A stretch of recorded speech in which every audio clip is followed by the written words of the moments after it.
Ce matin, le Seigneur m'a mis une parole à cœur pour son peuple. Je n'introduirai pas la lecture de ce texte tiré de l'événement qui précède bien sûr la Pâque.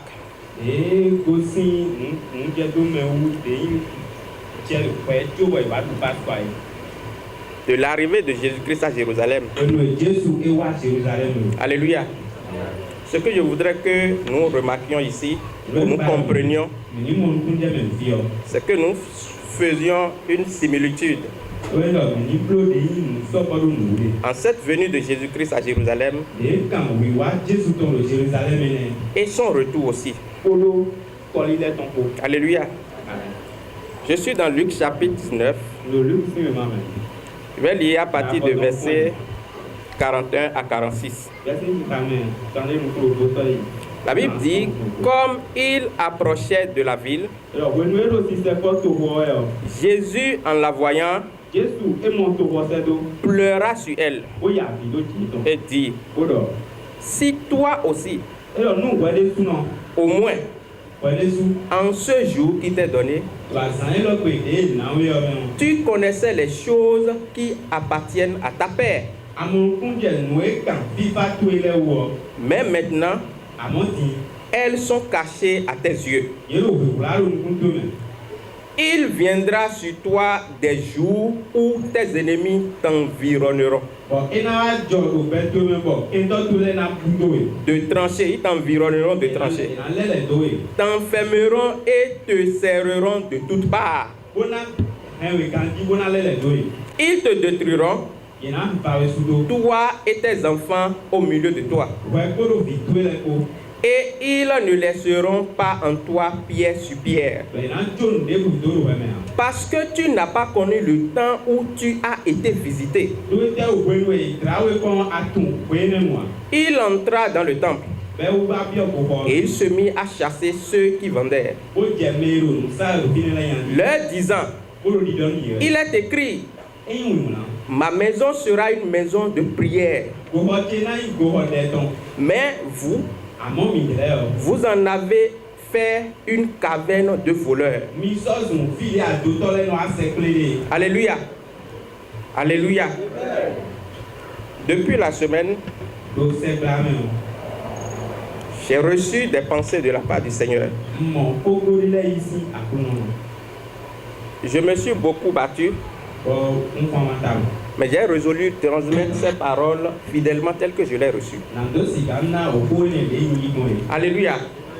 Dans un premier temps, le Seigneur a ramené dans ma pensée l'adoration. Là, le fait d'adorer Dieu. Je sais que pour beaucoup d'entre nous, nous relions cela au temps que nous venons de passer. Alléluia. Au moment d'adorer le Seigneur. Mais en principe, l'adoration ne se résume pas au fait de chanter, de sentir des émotions devant le Seigneur.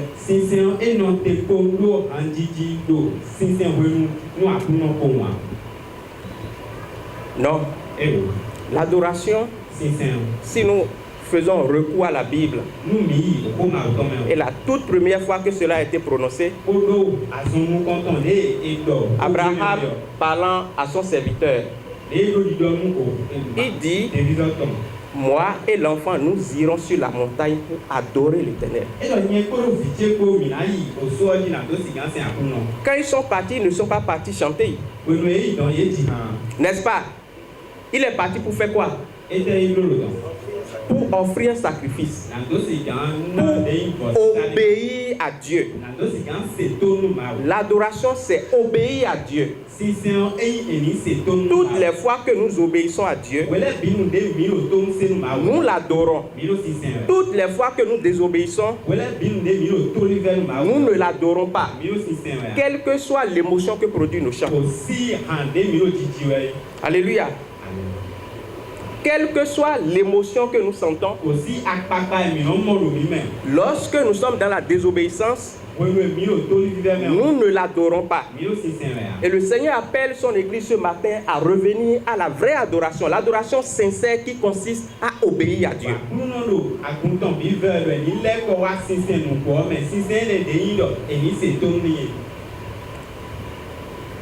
Adorer Dieu en vérité et en esprit. Obéir à Dieu. Obéir à la parole de Dieu. Le Seigneur nous a fait suffisamment connaître beaucoup de choses sur lui. Il nous a révélé beaucoup de choses sur lui. Il y a les principes élémentaires de la loi de Christ que vous et moi nous connaissons très bien. Mais que faisons-nous de cela dans chaque fois que la situation requiert l'obéissance à cette loi?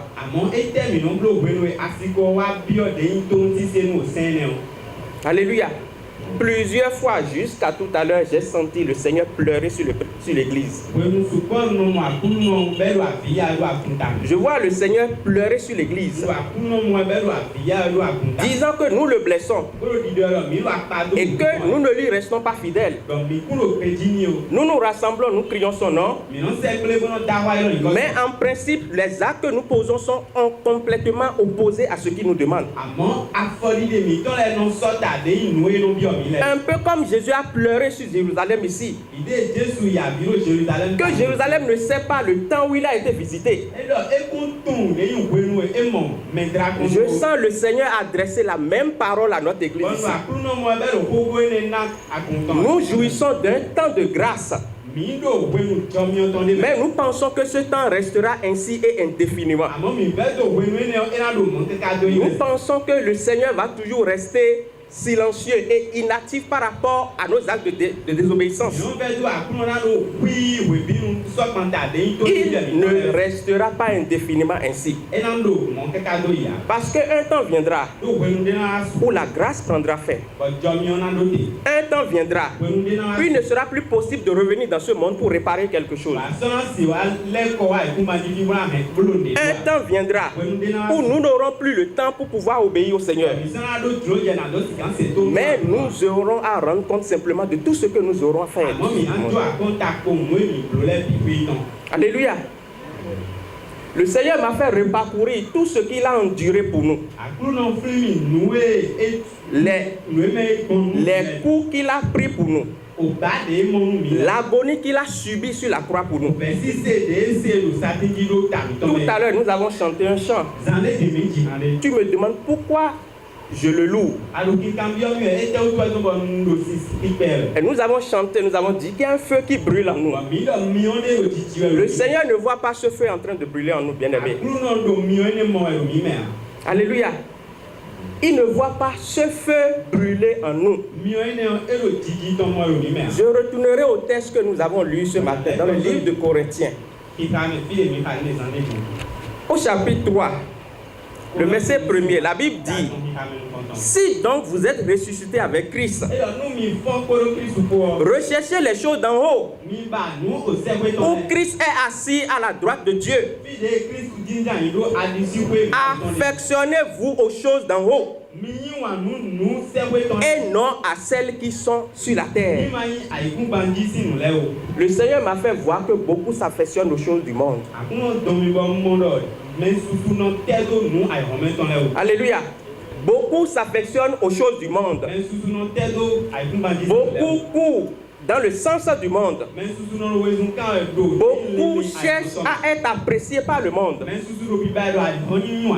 Si l'apparence en montre ainsi, qu'en sera-t-il de l'intérieur? Le Seigneur pleure sur nous. Parce que nous le blessons.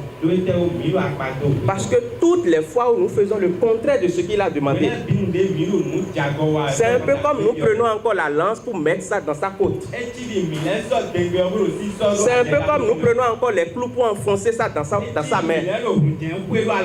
Parce que nous méprisons tout ce qu'il a enduré pour nous. Bien-aimé, c'est au monde de nous suivre. Et non le contraire. C'est au monde de courir derrière nous. Et non le contraire. Mais malheureusement, qu'est-ce que nous observons? Qu'est-ce que nous vendons au monde? Nous cherchons à imiter le monde à tout point de vue. Et en faisant ainsi, nous quittons là où le Seigneur nous a mis. En faisant ainsi, nous le déshonorons. Parce que nous constituons dès lors une pierre d'achoppement pour le reste qu'il a sauvé. Si nous avons dévancé d'autres, nous devons leur montrer le chemin.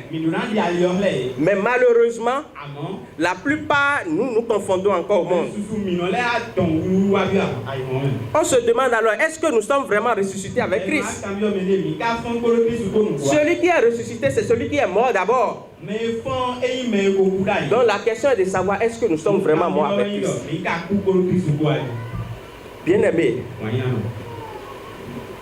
pour des exemples aussi très simples et banals,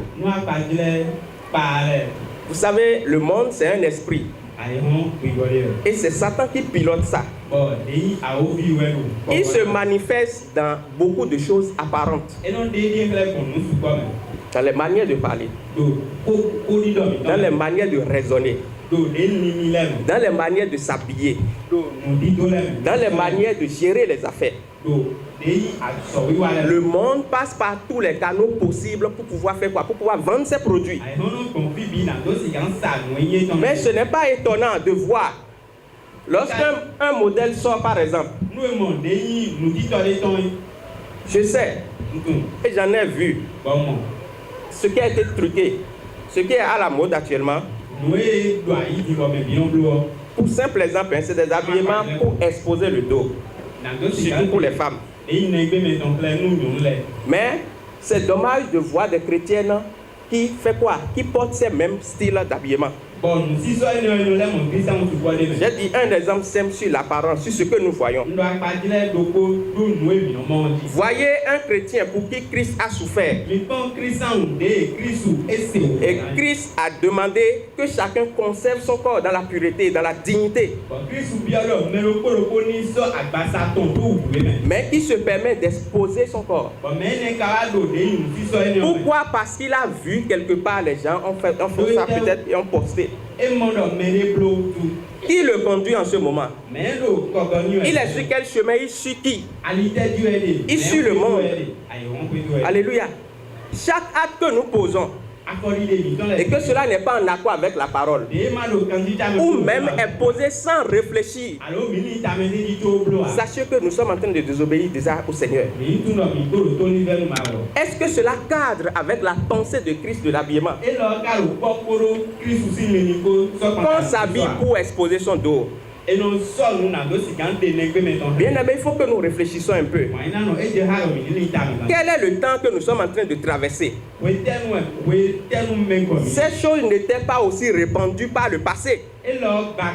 Mais aujourd'hui, ça se répand. Nous n'allons pas dire aveuglement, non, c'est les choses de notre époque. Parce que la parole de Dieu est âgée plus que toutes ces choses. La Bible a annoncé d'avance que dans les derniers temps, c'est comme ça que les choses vont se passer. Les gens vont tordre le cou à la raison. Mais si nous n'examinons pas ces choses, et parce que nous voyons que tel style sort, alors nous nous emballons dans ce mouvement. Où est la différence entre le monde et l'Église? Où est la différence entre le chrétien et le païen? La foi n'est pas seulement une question de cœur, comme beaucoup le disent. Si tu as cru, comme la Bible a dit, on reconnaît l'arbre par ses fruits. Quel fruit tu produis de l'extérieur? Dans ton apparence d'abord, qu'est-ce que tu produis? Si l'apparence n'est pas potable, n'attendez pas que l'intérieur soit, parce que cette apparence provient alors de l'intérieur. Nous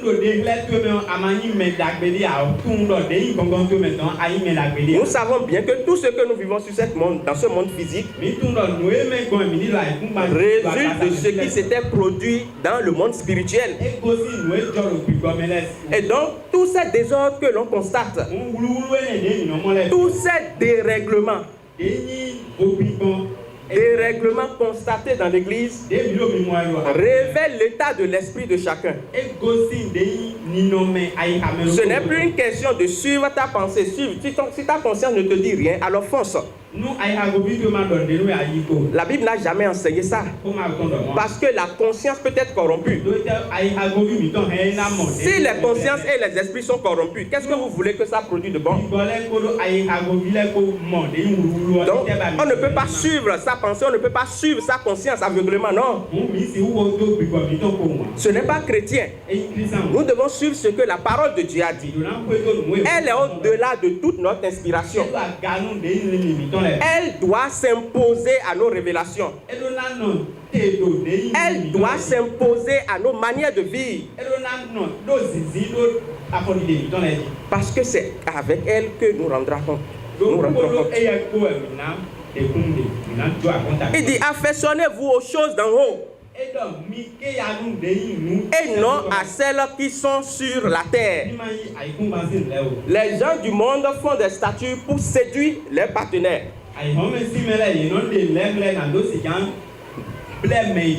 Pour séduire des appâts. Ce qu'une prostituée peut faire pour avoir ses clients. Mais malheureusement, des gens qui se disent chrétiens, chrétiennes, ils en font pareil. Pour attirer qui? Parce qu'ils ont vu le monde faire. Parce qu'ils ont vu telle influenceuse faire. L'influenceuse alors est devenue leur Dieu. Parce que celui que nous imitons, celui que nous suivons, c'est lui qui est alors notre maître. Alors où sommes-nous? Où est-ce que nous sommes par rapport à la vocation, à l'appel que le Seigneur nous a assigné? Le Seigneur a dit, si quelqu'un paraît dans ce monde présent, alléluia, quelqu'un qui a bien brillé pour le monde, qu'il sache qu'il ne brillera pas dans le monde à venir. Parce qu'il a déjà pris son temps pour briller pour le monde dans ce monde. Il a pris son temps pour être apprécié au monde. Il a pris son temps pour que le monde puisse l'acclamer. Il a été en phase à tout point de vue vis-à-vis du monde. Il a paru à son époque. Il ne paraîtra pas quand le Seigneur viendra. Alors que voici ce que le Seigneur dit. Il dit, car vous êtes morts et votre vie est cachée avec Christ en Dieu. Si donc le chrétien est véritablement mort, comment peut-il vivre? Comment peut-il paraître en reflétant les choses du monde? Quelque chose qui est caché en Dieu et en Christ, ça ne peut pas produire un fruit du monde. Ce n'est pas possible. Ce n'est pas possible. Ça veut dire qu'en réalité, nous ne sommes pas cachés en Christ et en Dieu. Si nos affections tendent vers les choses de la terre, si nous rythmons à suivre les pas du monde, notre aspiration, c'est les choses du monde. Et nous guettons à tout point de vue. Quelle est la nouveauté d'aujourd'hui? Quelle est la nouveauté que le monde a encore fait sortir? Quel est le style que le monde a encore fait sortir? Bien aimé, en réalité, il y a un esprit derrière chaque chose que le monde vend. Alléluia. Il y a un esprit derrière chaque chose que le monde vend. Et lorsque ces choses nous possèdent, notre cœur n'est plus un cœur de prière. Vous-même, vous pouvez examiner combien de choses vous aspirez aux choses de Dieu. Quand on dit de prier, quel est le temps que vous donnez à la prière? Regardez combien on peut passer 3 heures, 4 heures devant un match de football. Regardez combien de fois on peut passer de temps à passer des statues. Nous ne pouvons pas manquer d'en parler parce que c'est l'arme que le monde utilise aujourd'hui. Nous ne pouvons pas passer à côté parce que c'est la réalité que nous vivons aujourd'hui. Regardez combien de fois on trouve de plaisir à se distraire, qu'à passer du temps pour lire la parole de Dieu. Le Seigneur a dit, ma maison sera une maison de prière. Mais on en a fait une caverne de voleurs, une caverne de saleté, une caverne d'impureté, une caverne de distraction. Quand est-ce que nous allons répondre fidèlement à l'appel du Seigneur? Le Seigneur m'a fait comprendre, s'il ne remplit pas quelqu'un, si lui ne remplit pas le cœur de quelqu'un, si les choses d'en haut ne remplissent pas le cœur de quelqu'un, lorsque le Seigneur paraîtra, il sera difficile à une telle personne de se lever, d'être enlevé et de rejoindre le Seigneur dans les nuées. Alléluia. Pour une simple illustration, lorsque nous prenons un aimant a des propriétés qu'on appelle ferromagnétiques. Bon, bref, des propriétés pour attirer un certain nombre de corps.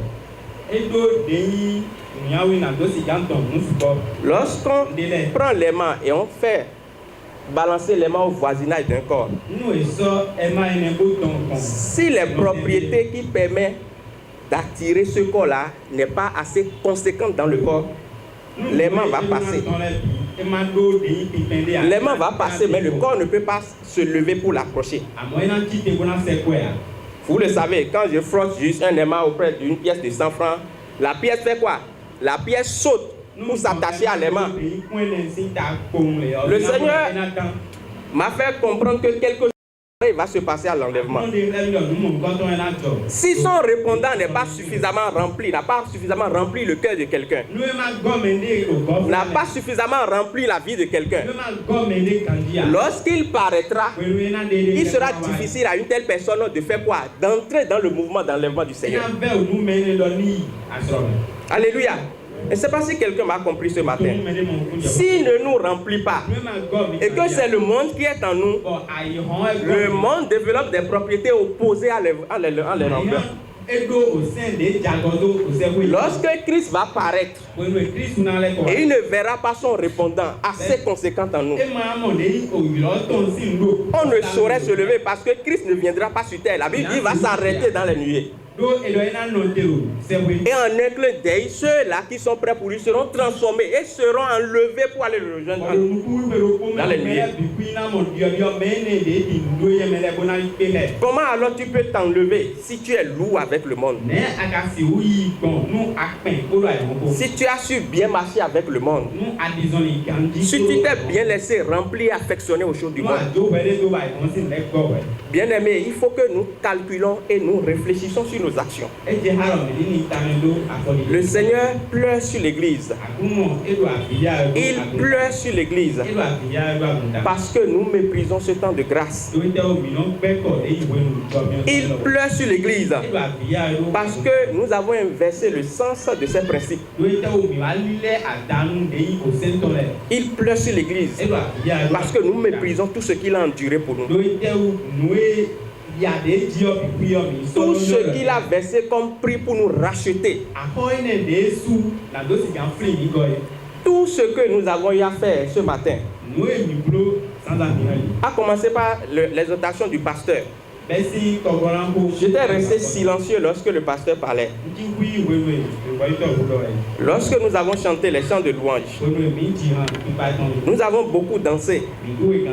Mais lorsque nous asseyons pour méditer ces chansons, Nous pouvons voir que c'est profond au point qu'on ne pouvait pas se permettre de danser simplement. Lorsque j'en viens à ce cantique que le pasteur a pris tout à l'heure, mon âme était envahie des pleurs du Seigneur. Parce que le Seigneur me révélait, est-ce que nous comprenons cela? Est-ce que nous savons tout ce qu'il a enduré pour nous racheter? Est-ce que nous accordons de crédit et de valeur à son sacrifice? Est-ce que nous savons le temps que nous sommes en train de traverser? Est-ce que nous savons que ce temps prendra fin bientôt? Et il sera question de rendre compte de ce que nous aurons fait. Qu'est-ce que nous devons faire, bien-aimés? Le verset 5 dit, faites donc mourir les membres qui sont sur la terre.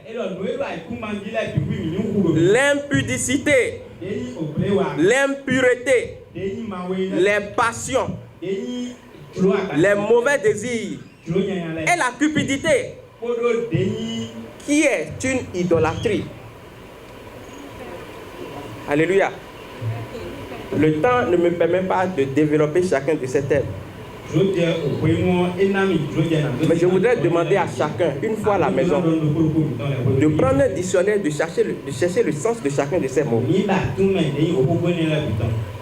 Le Seigneur a dit, à cause de ces choses, la colère de Dieu vient sur les fils de la rébellion. Ça veut dire que si l'Église marche aussi dans ces choses, il s'attire la colère de Dieu sur lui-même. Ce que le Seigneur ne veut pas pour nous. Parce que c'est justement dans ça qu'il nous a tirés.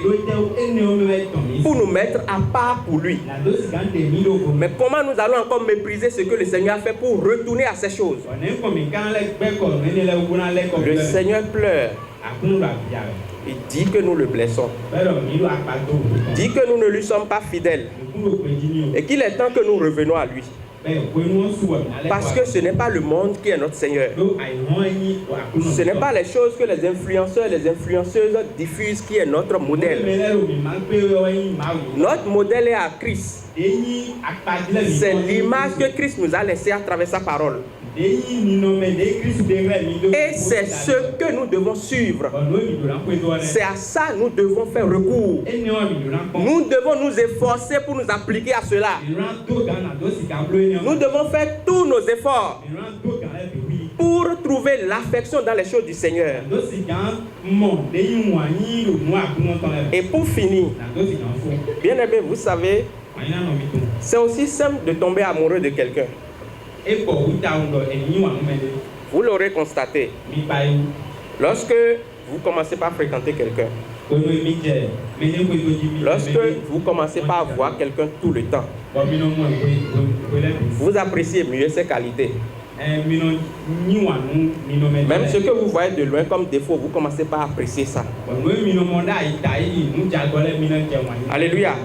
C'est pourquoi dans le monde, les gens, quand ils se fréquentent 1, 2, 3 fois, ils commencent par dire, ah, il semble que je ressens quelque chose pour telle personne. Je suis amoureux de lui. C'est un exemple que je vais prendre juste pour nous dire que nous pouvons revenir toujours au Seigneur. La Bible aussi est quelque chose de qui on peut tomber amoureux, bien aimé. Comme nous ne tombons pas amoureux de quelqu'un du jour au lendemain, et c'est en fréquentant la personne, le Seigneur nous appelle à nous s'accrocher de sa parole. Parce que c'est elle qui est la lumière et qui est le sel. Lorsque nous allons commencer par fréquenter la parole, lorsque nous allons commencer par donner du temps à la parole, nous n'aurons plus rien d'autre à faire. Parce que le Seigneur s'en occupera. Mais il faut que nous donnions du temps à cette parole. Il faut que nous mourons pour nous-mêmes. Il faut que quand la chair va dire non, tu vas encore lire la parole maintenant, non, tu vas encore prier maintenant, non, laisse ça. Hein. Il faut, la Bible dit, faites mourir. C'est un impératif et ça dépend de nous. Si nous ne décidons pas de crucifier ces choses du monde en nous, ils vont nous éloigner du Seigneur. Et au retour du Seigneur, nous ne serons pas prêts pour lui. Mais si nous prenons la résolution, la ferme résolution de dire attention, le Seigneur m'a rappelé à l'ordre. Il faut que je me rapproche de lui. Et que nous commençons par donner du temps à la parole. Vous tomberez amoureux, comme on peut tomber amoureux de quelqu'un, vous tomberez amoureux de la parole. Vous allez commencer par voir les bienfaits que se trouvent dans la parole de Dieu. Vous allez trouver ce qu'on appelle le renouvellement de l'intelligence. Vous allez trouver ce que Jésus a appelé la paix du cœur du Seigneur. Et vous allez commencer par aspirer aux choses du Seigneur. Donc c'est impératif pour nous, bien-aimés, que nous faisions mourir les membres de cette terre. Que nous faisions mourir ces choses qui nous retiennent à terre. Ces choses qui chaque fois nous séduisent. Il faut que nous leur disons non et que nous retournons à notre Seigneur. Alléluia. Je ne sais pas si le Seigneur s'est adressé à quelqu'un ce matin. Je veux nous inviter à nous lever. Chacun connaît qui sait là où il est. Chacun sait à quoi il s'affectionne. Chacun sait qui est son maître. Mais ici présent, nous savons que nous avons un et un seul maître, un et un seul Seigneur, qui est Jésus-Christ, celui qui est mort sur la croix. Il est temps que nous cessons de le blesser. Il est temps que nous cessons de lui faire couler des larmes. Il est temps que nous revenons à lui.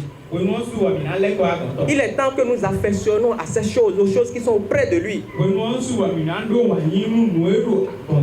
Je voudrais inviter quelqu'un ce matin à refaire la paix avec son Seigneur.